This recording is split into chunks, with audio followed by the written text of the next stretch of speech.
옛날에는 간밤에 이불에 지도를 그리면 지금 보시는 그림처럼 머리에 키를 씌우고 그리고 동네를 다니면서 소금을 얻게 하고 다녔더랬습니다.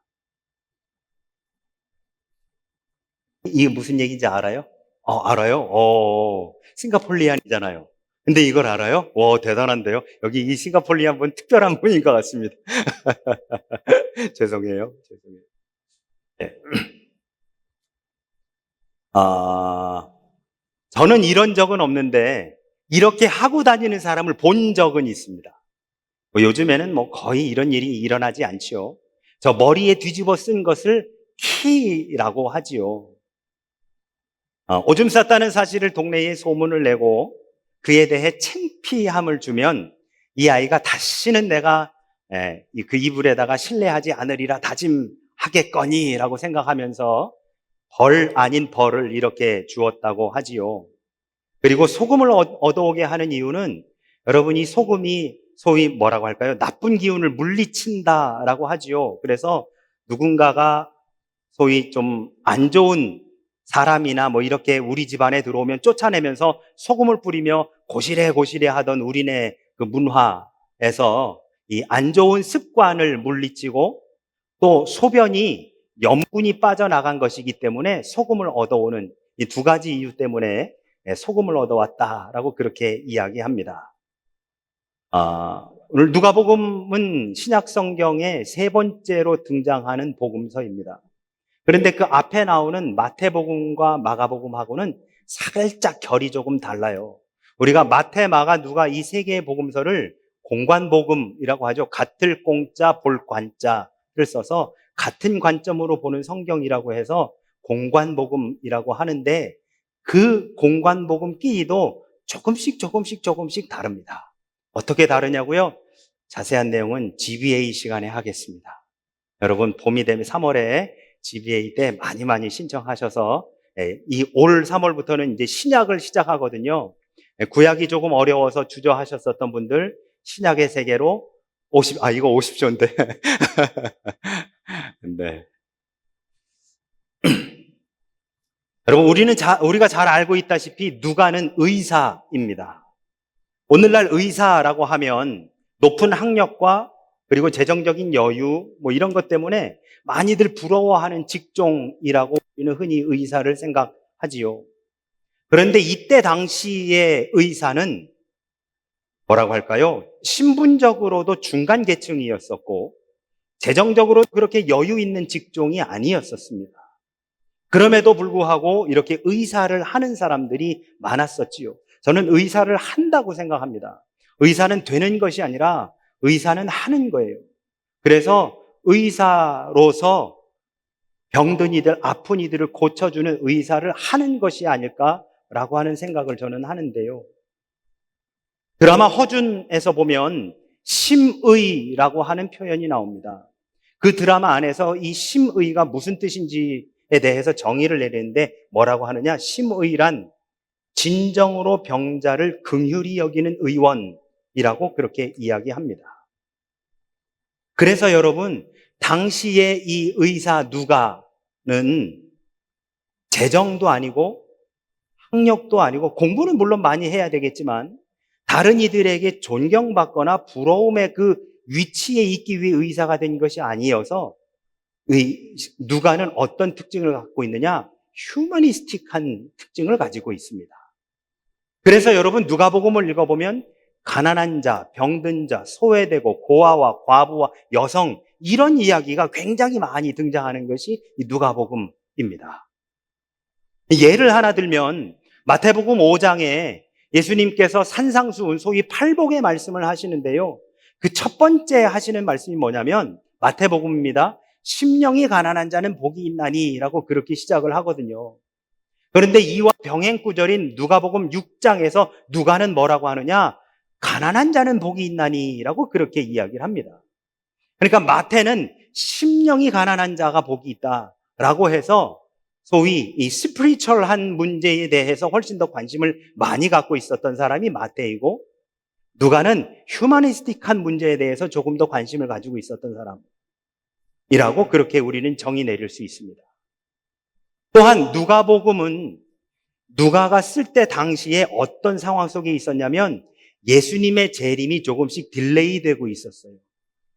예수님께서 승천하실 때 뭐라 하셨느냐? 요한복음에 보면 내가 아버지 집에 아버지의 나라에 하나님 나라에 올라가서 너를 위해 거처를 준비하러 가노니 가서 내 거처가 준비되면 너로 와서 나와 함께 거기에 거하게 하리라 라고 그렇게 말씀하시고 승천하십니다.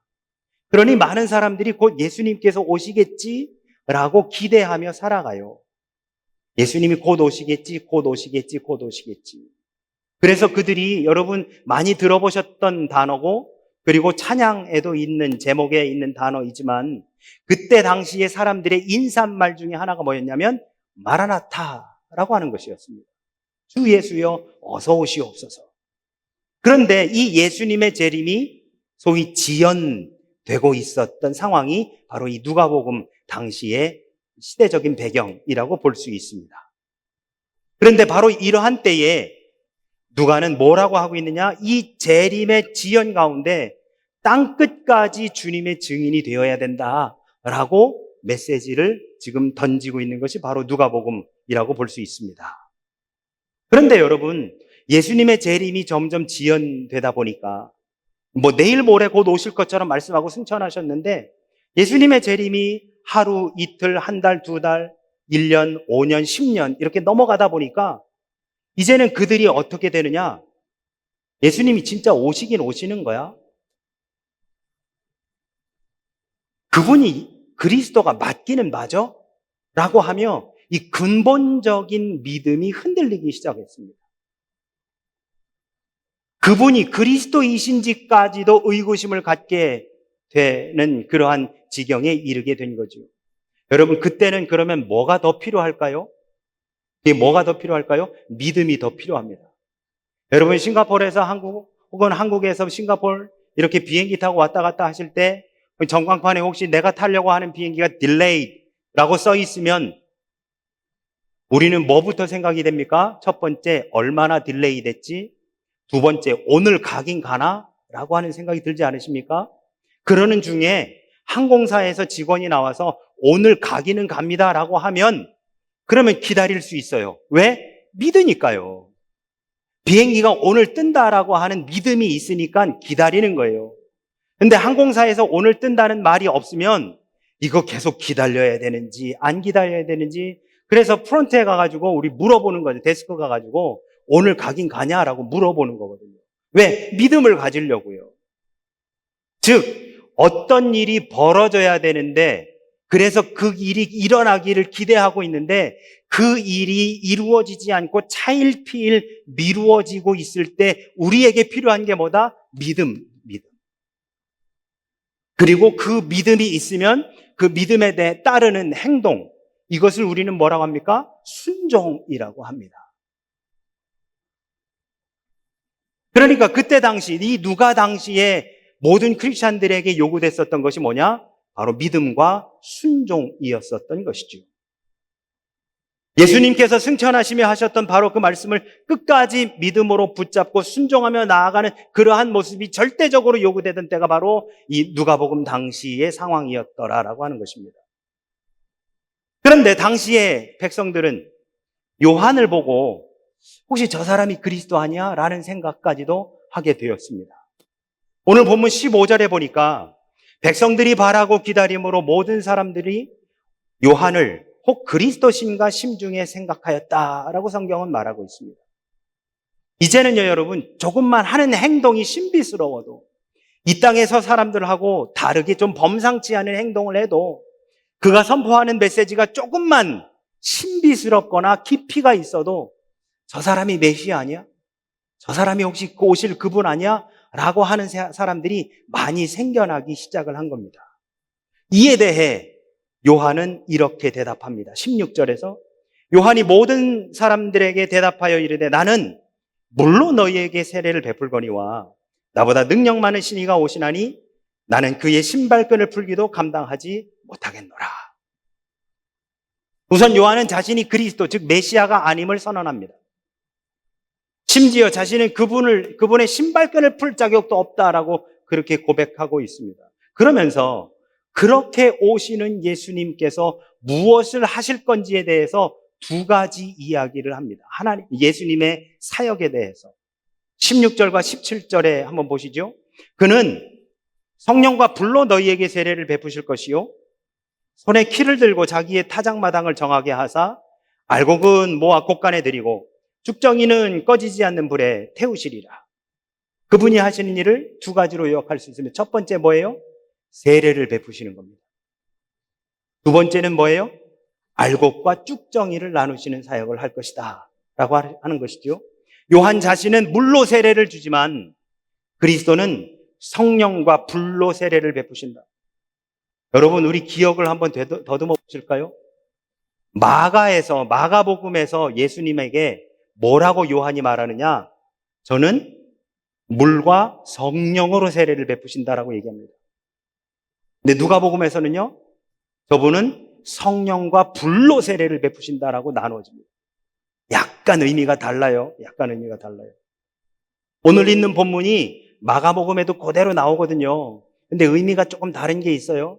성령이 마가복음은 비둘기같이 임했다라고 되어 있는데 오늘 누가복음 뭐라고 되어 있습니까? 성령이 비둘기 같은 형체로 임했다. 이것도 의미가 완전히 다른 겁니다.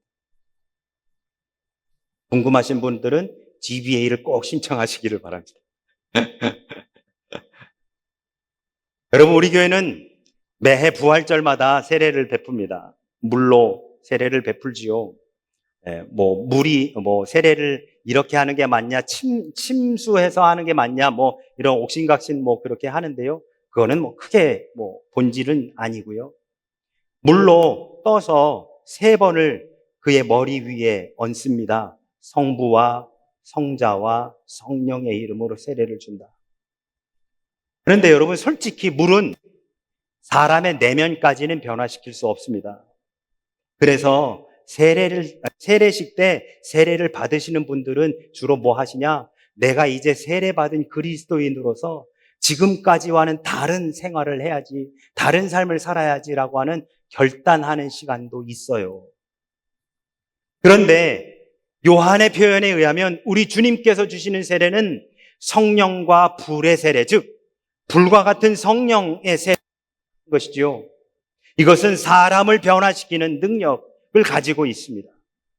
그냥 물에 한번 들어갔다 나오는 것이 아니라 그 사람의 내면을 변화시키는 분이 바로 우리 예수님의 세례라고 그렇게 말씀하고 있는 것이지요.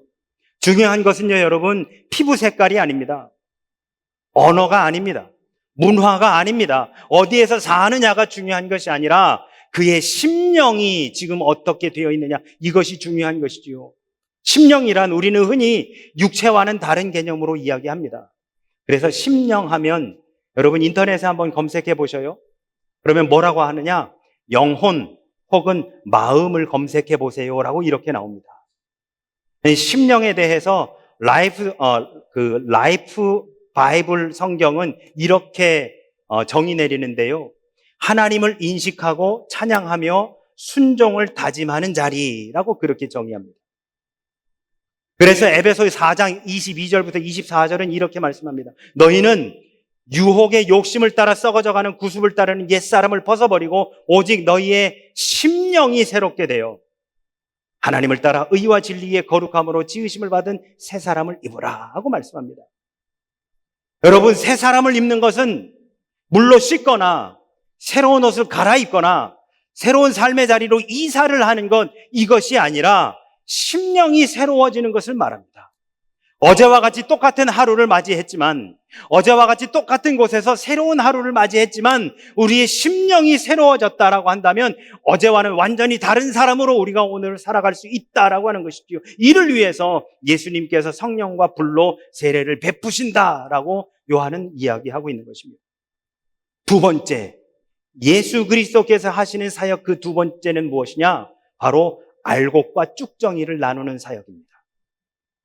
여러분, 우리가 구약을 읽어보면 이사야, 예레미야, 에스겔 읽어보면 아수르와 바벨론에 의해 이스라엘이 멸망을 당합니다. 그런데 여러분, 아수르와 바벨론이 강하기 때문에 이 국력이 굉장히 어마어마해가지고 이스라엘이 멸망당하느냐? 그렇지 않습니다. 이스라엘이 아수르와 바벨론에 의해서 멸망을 당한 이유는 온전히 하나님을 섬기지 않고 우상을 숭배했기 때문입니다.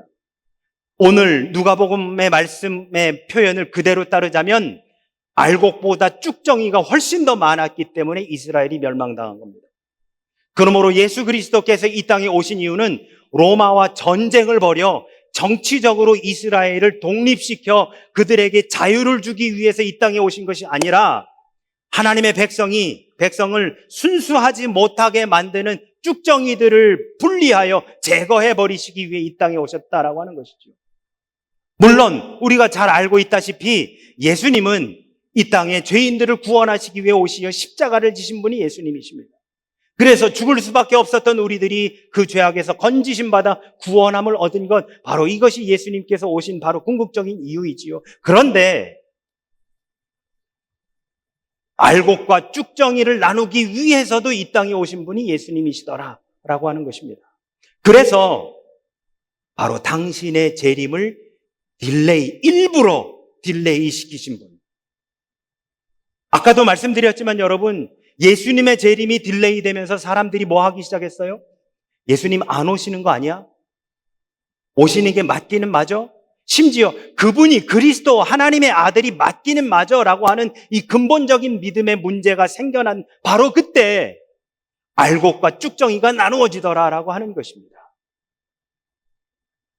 그래서 17절은 이렇게 말씀합니다. 손에 키를 들고 자기의 타작마당을 정하게 하사 알곡은 모아 곳간에 들이고 쭉정이는 꺼지지 않는 불에 태우시리라. 여러분, 출애굽기 19장을 읽어보면요, 출애굽을 한 이스라엘 백성들이 3개월에 걸쳐서 시내 광야에 도달하게 됩니다. 그리고 그 시내 광야에 도달한 지 3일 만에 그 시내산 위 꼭대기에서 여호와 하나님께서 모세를 불러 올리십니다. 저도 아직 가보지는 못했지만 이 시내산은 그때로부터 지금까지 성지순례를 갔었던 수십만, 수백만, 수천만, 수억만의 사람들이 왔다 갔다 했음에도 불구하고 지금도 올라가기 너무너무 힘든 바위산이라고 해요. 그 바위산을 모세가 혼자 올라가서 거기에 있었습니다. 바위산이니 먹을 게 있습니까? 마실 물이 있습니까? 뭐합니까? 그렇게 40일이 흘러 지나갑니다. 모세의 하산이 지연되기 시작하면서 그 밑에 시내 광야에 있었던 나머지 이스라엘 백성들이 동요하기 시작합니다. 마치 예수님의 재림이 지연되기 시작했을 때에 믿음이 흔들렸었던 바로 이 이스라엘 백성들처럼 당시 시내 광야에 있었던 이스라엘 백성들도 두 부류로 나눠집니다. 한 부류는 그래도 모세가 아직 살아있을 거야, 하나님과 함께 만나서 그럴 거야, 모세는 살아서 내려올 거야 라고 하는 그 부류가 있는가 하면 말도 안 돼. 저 돌짝밭, 저 바위산 위에 먹을 게 있어, 마실 게 있어, 어떻게 모세가 살아있어, 모세는 죽은 게 확실해 라고 하는 두 부류로 나눠집니다. 그리고 후자 쪽에서 뭐 하느냐? 야, 금을 모아 라고 해서 우리가 우리의 하나님을 만들어서 우리가 그분께 경배하자 라고 하며 춤추고 노래하고 하는 사건이 벌어지지요. 이것이 바로 금송아지 사건입니다. 이후 시내산에서 10계명을 받고 내려온 모세가 이 참혹한 광경을 보고 하나님께서 주신 그 돌판을 집어던져 하나님을 온전히 섬기지 않고 금송아지를 만들어 우상을 섬겼었던 바로 그 백성들 3,000명이 그 자리에서 죽임을 당합니다. 여러분, 저는 바로 이 사건을 하나님께서 이 시내광야 한가운데에 알곡과 쭉정이들이 한데 엉켜 있었던 바로 이곳에서 알곡과 쭉정이를 나누신 사건이라고 정의하고 싶습니다. 모세의 손에 10계명이 새겨진 그 돌판을 들게 하시고 하나님의 언약과 말씀으로 타작마당을 정하게 하사 온전히 하나님을 믿고 섬기며 모세를 기다렸던 알곡은 모아서 곳간에 들이고 하나님을 온전히 신뢰하지 못했던 바로 그 모세를 기다리지 못했던 쭉정이는 꺼지지 않는 불에 태워버리신 바로 이 사건. 구약에서 이 알곡과 쭉정이를 나누신 사건이 있은 후 모세가 하나님께 이렇게 요청합니다. 출애굽기 33장. 모세가 여호와께 이르되 원하건대 주의 영광을 내게 보이소서. 이에 19절에 하나님이 이렇게 대답하십니다. 내가 내 모든 선한 것을 내 앞으로 지나가게 하고 여호와의 이름을 내 앞에 선포하리라. 나는 은혜 베풀 자에게 은혜를 베풀고 긍휼히 여길 자에게 긍휼을 베푸느니라. 뭐예요, 여러분? 알곡과 쭉정이 사건 이후 하나님 당신을 보여주신 겁니다. 알곡과 쭉정이 사건 이후 하나님께서 당신을 모세에게 드러내 보여주신 거예요. 오늘 본문으로 되돌아와 볼까요? 다장마당에 한데 엉켜 있었던 알곡과 쭉정이를 손에 키를 들고 나누시어서 알곡은 곳간에 드리고 쭉정이는 꺼지지 않는 불에 태우신다고 말씀하십니다. 이후 21절에 보면 예수님께서 세례를 받고 나타나시는 것을 보게 됩니다. 백성이 다 세례를 받을 때 예수도 세례를 받으시고 기도하실 때에 하늘이 열리며 성령이 비둘기 같은 형체로 그의 위에 강림하시더니 하늘로부터 소리가 나기를 너는 내 사랑하는 아들이라 내가 너를 기뻐하노라 하시니라. 알곡과 쭉정이를 손에 키를 들고 갈라내신 뒤에 뭐 하셔요? 예수님께서 당신을 드러내 보여주십니다. 여러분, 우리는 오늘 주연 후 두 번째 주일을 맞이했습니다.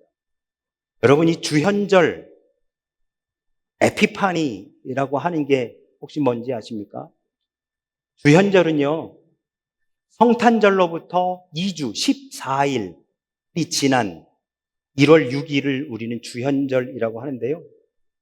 이날은 동방의 박사들이 황금과 유향과 몰약을 가지고 이 땅에 태어나신 구주를 경배하는 바로 그날을 기념하는 날이 주현절입니다. 그래서 여러분, 교회력으로 우리가 언제부터 언제까지 크리스마스 추리를 장식하느냐? 대림절 시작할 때부터 주현절까지 크리스마스 추리를 장식합니다. 그래서 여러분, 올해 그렇게 못하신 분들, 안 하셨던 분들, 내년에는 언제 크리스마스 추리 걷는 거냐? 이제 1월달 됐으니까 걷자가 아니라요, 1월 6일 날 걷으시는 겁니다. 그게 바로 교회력, 기독교 역사 속에서 우리에게 주시는 가르침입니다. 즉, 예수님의 태어나심, 예수님의 나타나심, 예수님의 다시 오심을 기다리며 기뻐하고 경배하는 날이 바로 주현절 에피파니입니다. 여러분, 우리들의 주님은 언제 나타나십니까? 우리의 삶 속에서 주님은 언제 당신을 드러내 보이실까요? 주님이 나타나심이 혹시 지연되고 있지는 않으십니까? 이제 곧 나타나실 것 같기는 한데 하루 이틀 계속 기다리고 있기는 한데 안 오시는 그분을 우리는 혹시 기다리고 있지는 않으십니까? 내 삶의 자리에서 언제 오실지 모르는 그분을, 그 주님의 오심이 지연되고 있는 상황 속에서 혹시 믿음이 흔들리고 있지는 않으십니까? 구약의 역사에서는 핍박에 힘입어 영웅이 되는 사람들이 많이 등장합니다. 형들의 악행에 의해 애굽에 팔려간 요셉이 총리가 되고 바로의 핍박이 있었기 때문에 모세가 등장을 하며 사울의 서슬퍼런 죽음의 그 위협이 있었기에 결국 다윗이 왕이 되는 것을 우리는 보게 됩니다.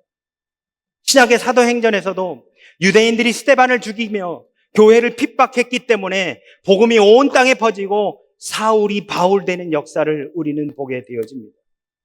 오늘 본문만으로 누가의 메시지를 다 설명할 수는 없지만 누가는 이렇게 말하는 듯합니다. 하나님이 이스라엘의 그리스도이신 예수님을 보내셨고 예수님을 통해서 알곡과 쭉정이를 구분하셨다. 예수님을 따른 이들은 알곡이고 배척한 이들은 쭉정이다. 그리고 그 알곡들을 사용하셔서 선지자들이 예언한 대로 이방인들 중에서 새로운 이스라엘의 구성원들을 불러주셨다. 여러분, 성경은 우리에게 예수님은 사랑이시라고 가르칩니다. 그런데 오늘 누가의 메시지 속에서 예수님은 대단히 위협적이신 분으로 우리에게 다가오시니 알곡과 쭉정이를 가르시는 분도 예수님이십니다. 몇 대째 기독교 집안에서 태어난 사람이라고 해서 나는 오래 교회 다녔기 때문에 교회의 문화가 나한테 너무 익숙한 사람이라고, 여러분, 그렇다 할지라도 알곡이 아닌 쭉정이일 가능성은 얼마든지 있습니다. 여기 있는 목사 저조차도 내 안에 나를 알곡이 되게 하는 요소들도 있지만 반대로 내 안에 내가 쭉정이가 되게 될 수 있는 가능성도 얼마든지 있는 것이 바로 오늘날 살아가는 우리 그리스도인들 아닙니까? 일어날 일이 바로 일어나지 않고 지연될 때, 내가 기대하는 일들이 하나님께서 나에게 믿음을 주셔서 기다리고 있는 그 일들이, 기대하며 고대하고 기다리는 일들이 바로 일어나지 않고 조금씩 딜레이 되고 있는 바로 그 상황 속에서 우리는 온전히 믿음을 부여잡고 알곡으로 있는지, 아니면 우리의 근본적인 믿음이 흔들려 쭉정이로 나아갈 것인지 하는 것은 온전히 우리들의 선택에 있다라고 하는 말씀인 것이죠. 사랑하는 우리 영광의 성도 여러분, 우리가 끝까지 알곡으로 남기 위해서, 그래서 하나님의 곳간에 들어가기 위해서 우리는 우리의 믿음을 끝까지 지켜야 합니다. 히브리 기자는 히브리 12장 2절에서 이렇게 말씀합니다. 믿음의 주여 또 온전하게 하시는 이인 예수를 바라보자. 그렇습니다. 우리가 해야 하는 것은 믿음의 눈으로 주님을 바라보는 것입니다. 상황이나 여건이나 주변을 바라보는 것이 아니라 주님만을 바라보고 나아가는 것입니다. 그분이 우리에게 오리라고 말씀해 주셨으니까, 그분이 우리에게 형통케 되리라고 말씀해 주셨으니까 그 한마디만 가지고도 오늘을 살아가고 내일을 버틸 수 있는 것, 그것이 믿음이고, 그렇게 살아가는 것이 바로 오늘날 알곡으로서의 삶이 되게 되는 줄로 믿습니다.